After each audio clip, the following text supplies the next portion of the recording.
ಕೆಲವು ಮಂದಿರಗಳಲ್ಲಿ ಹನುಮಂತನು ಕೆಂಪಾಗಿ ಕಾಣಿಸುತ್ತಾರೆ. ಅದು ಏಕೆ ಗೊತ್ತಾ?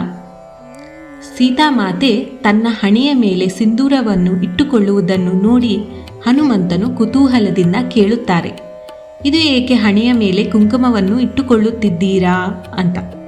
ಸೀತಾಮಾತೆ ಸಿಂಧೂರ ಇಟ್ಟುಕೊಳ್ಳುವ ಮಹತ್ವವನ್ನು ತಿಳಿಸುತ್ತಾ, ಇದರಿಂದ ಶ್ರೀರಾಮನ ಆರೋಗ್ಯ, ಆಯಸ್ಸು, ಸುಖ ಮತ್ತು ಶಾಂತಿ ಅಭಿವೃದ್ಧಿ ಆಗುವುದು ಅಂತ ಹೇಳುತ್ತಾರೆ. ಇದನ್ನು ತಿಳಿದುಕೊಂಡ ಆಂಜನೇಯ ಮುಂದೇನು ಮಾಡುತ್ತಾರೆ? ಒಂದು ದೊಡ್ಡ ಪಾತ್ರೆಯಲ್ಲಿದ್ದ ಸಿಂಧೂರವನ್ನೆಲ್ಲ ಹಚ್ಚಿಕೊಂಡು ರಾಮನ ದರ್ಶನಕ್ಕಾಗಿ ಬರುತ್ತಾರೆ.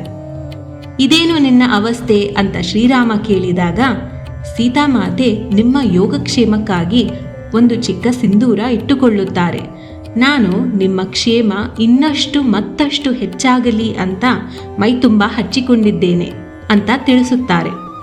ರಾಮ ಈ ಪ್ರೀತಿಯನ್ನು ಮೆಚ್ಚಿ, ಈ ರೂಪದಲ್ಲಿ ನಿನಗೆ ಯಾರು ಪೂಜೆ ಮಾಡುತ್ತಾರೋ ಅವರಿಗೆ ಸಕಲ ಇಷ್ಟಾರ್ಥಗಳು ಪ್ರಾಪ್ತಿಯಾಗಲಿ ಅಂತ ವರವನ್ನು ನೀಡುತ್ತಾರೆ.